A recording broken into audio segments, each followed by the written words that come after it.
My name is Kiaura Acklin. I am a first lieutenant in the United States Army Reserves. I have been in the United States Army Reserves for 8 years.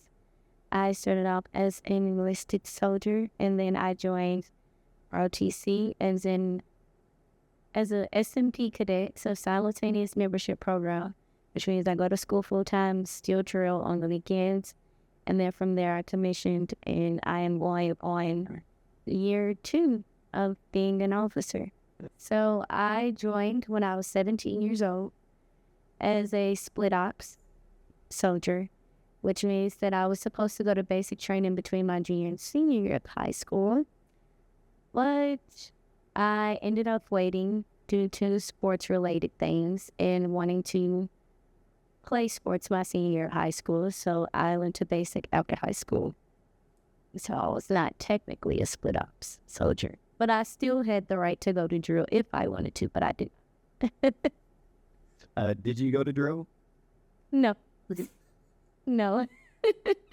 Never even crossed my mind until I went to basic and I went to AIT, and then I came back and went to my unit. I did meet them briefly before leaving, but never said full weekend spent it with them. So what was your experience with basic training like? I was raised as the only child. That was my first step away from home, so it was very different from the way that I was raised, very different from just how I did things. I was very optimistic, I will say that. It's very hot, new place, but I was very optimistic. I don't think it truly hit me until maybe like 4 weeks left of basic, that's the life that I chose. But I was just so excited, wanted to do something so different than what people saw me as. So, And where'd you go to basic at? Fort Jackson, South Carolina, relaxing Jackson. I did, but it was not relaxing at all. So don't let them lie to you. And then for AIT, can you explain what that is and then where you did that at? Yes. So once you graduate basic, you go to advanced initial training, which is your job training. I went to Fort Lee, Virginia on Ordnance Island. So anybody who's been to Fort Lee, you know that there's 2 islands, quartermaster side and ordnance side.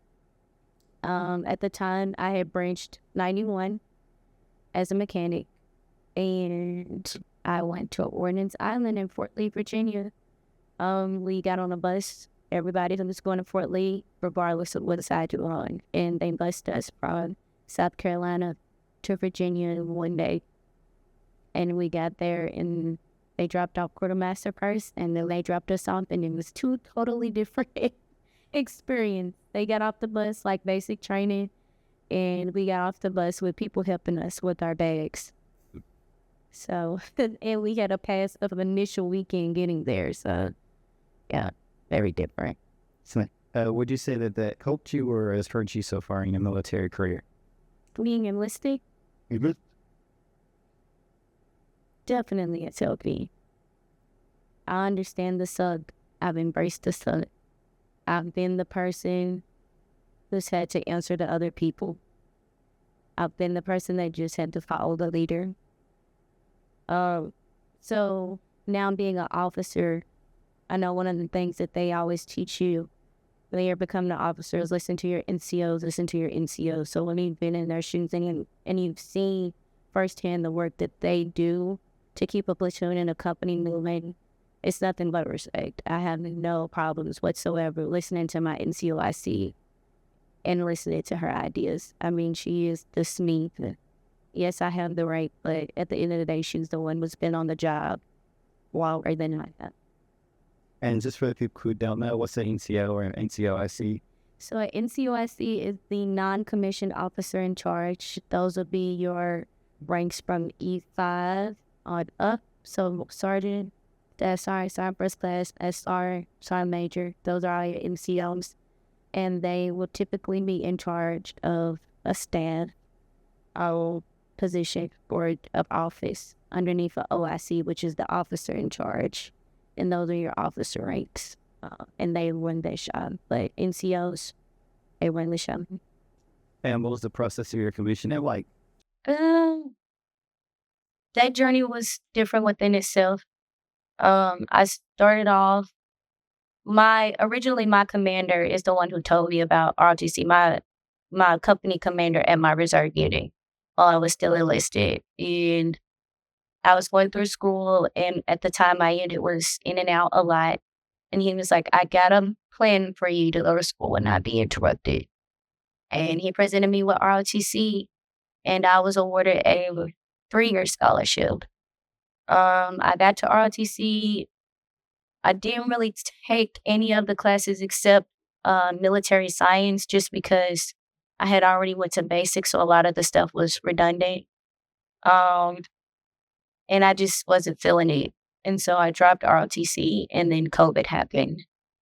And so then my scholarship shortly changed from 3-year to 2.5 year, just despite circumstances that were out of my control. And by your junior year of ROTC, you need to be contracted with ROTC. So you need to make a decision if that's what you want to do. And I decided. So I finally signed up for all the classes. I did what I needed to do. But my experience was definitely different than a lot of my peers. I got hurt in ROTC. I went to camp twice. not not a lot of second lieutenants can say that, but I went to CST twice. I got hurt. So you go to CST between junior and senior. That is your officer, like basic training, prior to commissioning. And then you come back and finish off your senior and you commission. Kind of like split ops a little bit. But yes, I got hurt right at the end of that and had to go over and do it again. So that's why I say my journey was a lot different than my peers. I commissioned after we all graduated. I went to camp twice. I got to see the changes that were made to CST due to me not being the only one that was hurt at CST. There were a lot of people hurt all year that had to go through the same thing I did. So I will say I did get to see those real changes, but ROTC was nothing short of easy for me. And when you spoke about camp and CST, what's that? So CST or camp is Cadet Summer Training. Yes, that's the name of it now. Changes so much. But that's where cadets go for 35 months, and they basically condense basic training into 35. I said 35 months. Oh my gosh. 35 days. They condense basic training into 35 days. So land ranges, FTXs, ruck marches, PT tests, you name it, like you rappel tower, gas chamber, all of that is there, and it's just condensed into that. And you switch off leadership positions just like you would in basic training. But that's probably the only taste of basic training that a lieutenant would get that is not prior enlisted or prior service. And then once you're finally going to commission, was there like a big ceremony for you or anything like that since you were by yourself? I want to. I had an individual ceremony. Do I think that it could have been bigger? Yes. And I say that because of the role that I held in my program. It's not easy to come by being a battalion XO of such a big college. That's a position that a lot of cadets fight for. That position could make the difference between if you're in 69th or 70th on the order of merit list when you're trying to get the job that you want coming out of college. So to think that it was like kind of thrown together, I was a little offended by that, especially because, I feel like I persevered. I easily could have came back, took a med board, and just walked out of the Army because that was an option that was on the table. But I didn't. And I went back and I demolished CST. And and so, but I did. I got a ceremony by myself. My parents were there. A few of my sorority sisters were there, and some of the females that I was really close to that were prior listed as well, only were in the same units. They came and they commissioned through University of Kentucky's ROTC program as well, but very small, very intimate. So after that, what has your career in the military been like since then? Oh my gosh, day and night. I feel like the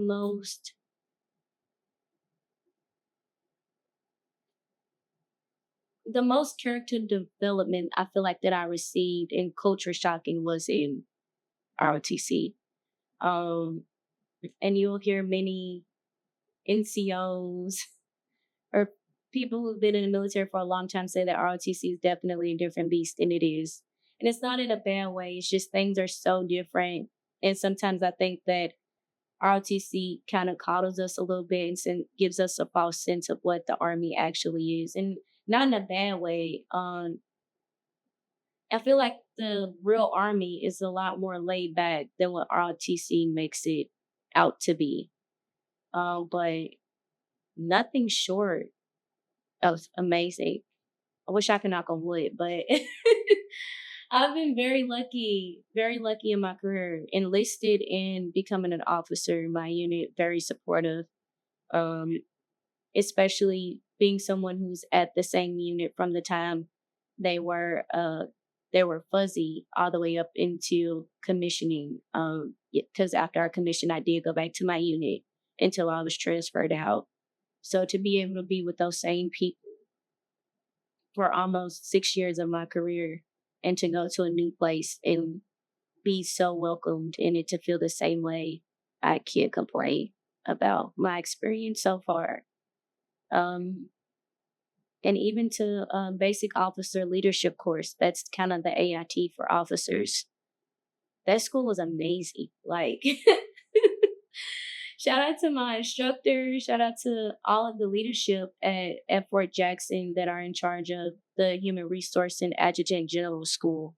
Um, you learn so much, and not even just about your job, but just character development and being a leader and being something, having a job that is so selfless, but yet so important, and being able to speak up for your soldiers, just learning that piece and doing it in just like a way. I don't know, like, I feel like I've learned the most about who I am as a leader and what I want to be from AG Bolick that I probably didn't know within the first couple years of my military career. So, and is that currently the position that you're in now with Mineji? Yes. So I commissioned as an adjutant general officer. I am currently the battalion S1 OIC, which just means that it's my shop. It's really not. Like I said before, my NCOIC runs the show. But we are each other's left and right hand. But yes, I'm currently the battalion S1 OIC for 3337 Training Support Battalion underneath 4th Cavalry. So what does that look like for you? Or I should say, what does work look like for you when you're working through unit? And work looks like a lot of admin. So human resources, that's the home of everything the people want. It's definitely a selfless career. You can have people, not in my unit, but there are people who literally don't say anything to you, but will come in your office eventually when they need your help. They'll very similar to what I do on the civilian side, but very selfless. You take care of awards, you take care of personal matters, you take care of promotions, retirement, um, even something as simple as sending travel to school and back home, pay issues, even though we have a finance branch. But when you submit those issues before it actually gets to finance, that has to go through your S1 first for them to make that initial contact. But and then the S1 shop is also the OIC of the S1 shop is also the advisor to the battalion commander. So if we don't have the numbers, if the paperwork isn't in order, we can't make the moves that he may want or she may want to move. So our job's very important, despite what people think. And it sounds like you have a very young but exciting career. So what is next for you? Or what would you like to do, I should say? Honestly, I don't know. Every day I go back and forth, maybe major, maybe lieutenant colonel, maybe I'll get out as captain. I don't really know as far as the military, but I really, really enjoy my job. I enjoy data analytics. I enjoy per stats. I know it sounds like a nerd. I enjoy Excel sheets. I enjoy making people happy, fixing people's problems, and finding solutions and making stuff work. I really do enjoy it, and I'm really glad that I chose the job that I chose in the military, because it wasn't initially my first choice. But I'm glad that I landed at IHA. And as far as civilian, um, the ultimate goal outside of the classroom would be to receive my BCBA and become a behavioral analyst for a school district. I enjoy working with special needs children, and I know that I can change what I can change within my school and in my classroom. But if I want to be a resource to many more kids, I'm going to have to leave the classroom eventually. Why do you say that you took them? Um, because I can only help my kids within my reach. And if I move up and I get my BCBA, then I'll have a zone and there'll be like 12 schools that I can help with plenty more kids that would do great and benefit from my resources this time. It's good. And how much more school would you have to do for this? Hell, so I'm currently working on my master's of science in learning and behavior disorders. And I currently work as a resource teacher in Jefferson County Public Schools. Good.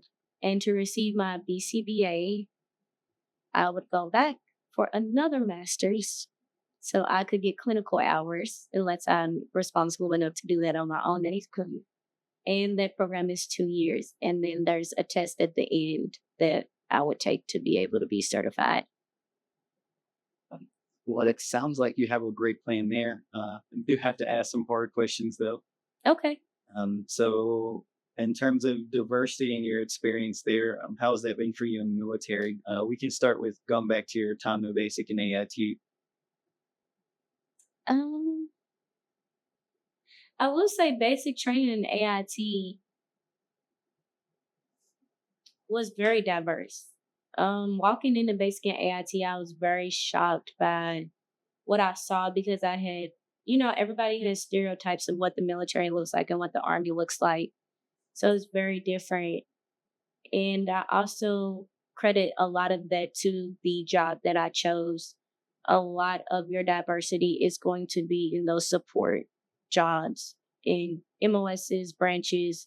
That's where they are going to be just based off of history and comfortability and just those spaces alone culturally. That's where a lot of minorities are going to be. ROTC was the opposite. The University of Kentucky is it's a big SEC school. It's exactly what you think it is. Um, a lot of people as far as size, and in a program of maybe like 350 plus cadets, ranging from University of Kentucky, Transylvania, Center, Kentucky State, Midway. I would say maybe about 20 to 30 of those cadets were actually minoritized cadets within the program. And almost all of them were prior enlisted. So vastly different than what you would see in regular army. And then what about women being around you? Do you see a lot of women being in leadership to this process in RTC, basic AIT people? Is that like, In basic, it was half and half as far as drill sergeants go. In my training company, there were two drill sergeants to every platoon, and there was one female, one male for every platoon. AIT, because of the job I chose, there starts to be less and less females. Even to that, I remember taking a picture of our board, um, in our hallway, but it said how many males and how many females were in our training company. And we had like 400 plus males and only like 56 females. But it was because like what woman wants to like be a mechanic? Like that's like really what it was. But jobs you're gonna see it. And then for ROTC, um, as far as women, I feel like it was evenly split, but for people who look like me, no. We're just diverse. Diversity period. There maybe like 12-ish, 15-ish. But just in general in the military, the as far as officers go, the percentage of women is not high at all. So that's something we might need to work on a little bit. Are there any experiences that you had over the course of your military career that you'd like to share, be it good or bad, interacting with those sorts of things?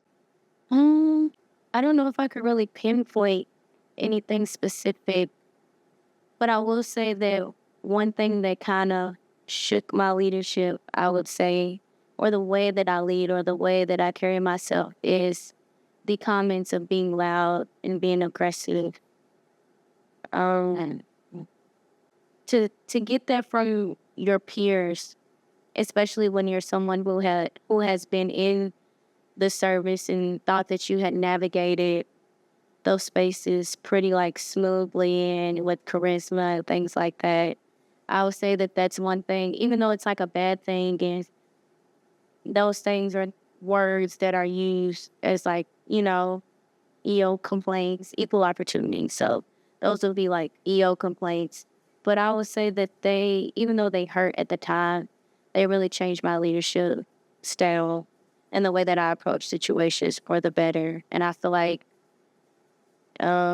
AG Bullet just harnessed in on that. And I don't know, I just feel like I'm able to operate in a space where I can say what I mean and what I say and you not take any offense by it. But as a woman, just in general, no matter your race in the military, that is something that we're always going to have to navigate, whether you're an officer or an NCO or the private who's been put in charge of something.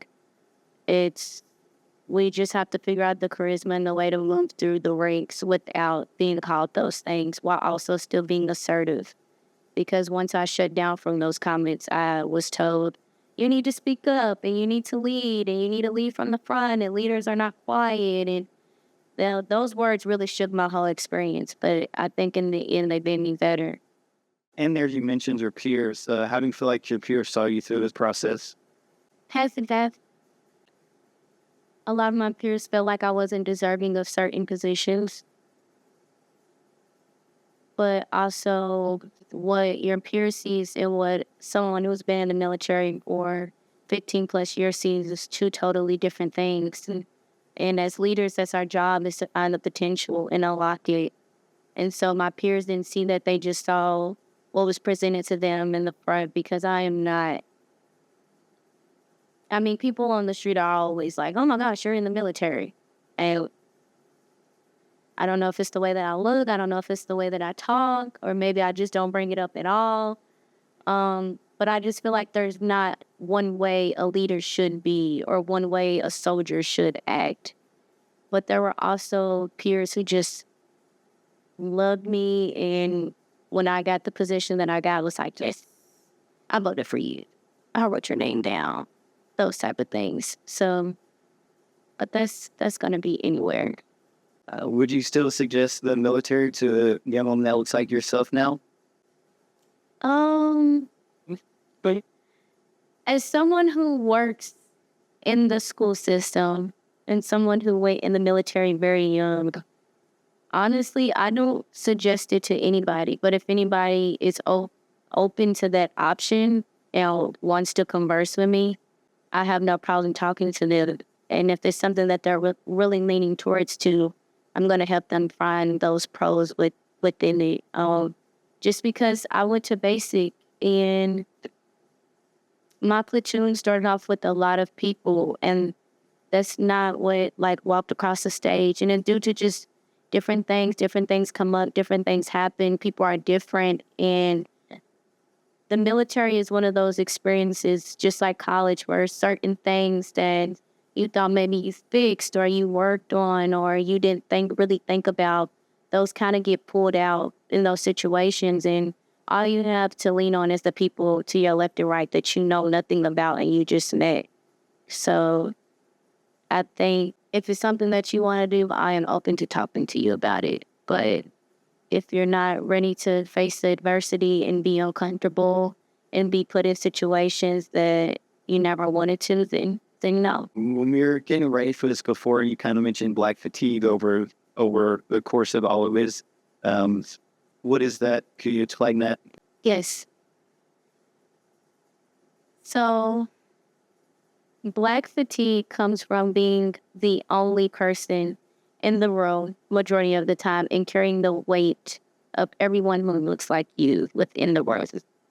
And I would say that this happened a lot in my transition from being enlisted to being a cadet to being an officer.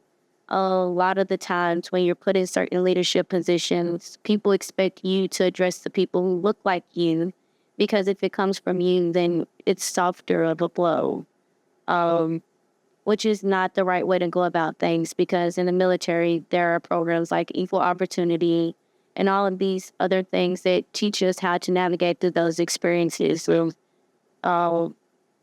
as a leader, you should know how to address the people within your formation, regardless of what they look like, what they believe, or anything like that. Like that's our job. Everybody in that uniform is coming from a different background. And then also having the experience that you have and them being shot down due to those policies that are in place in the military. Some leaders will deny what's going on because they're doing what they need to do as a leader. I've had leaders say that, like, I don't treat you all that way, or I would never say those things. And it's like, we understand you wouldn't say those things and you don't think those things, but by not saying nothing at all, you're saying that it's okay. And I shouldn't have to always defend myself. If I wear this uniform and I'm right next to you and we're cool and we're brothers and sisters, like, you should be able to stick up for me too. Favorite experience in the military so far? My favorite experience so far, being enlisted at an aviation unit. Oh my gosh, they live the life. Like, going on flights, watching them do flight patterns, the little thing where like what is it? Like there's a rope hanging down and you rappel like a what is it called? A litter up to the Black Hawk. Oh my gosh, that's like the coolest thing that I've ever seen.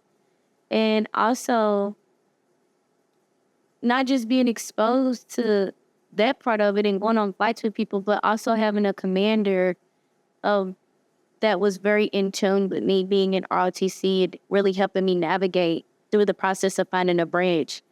She took me to flight simulators. She let me visit she took me to other units to see what other officers were doing in different branches. So just being in the aviation unit alone, like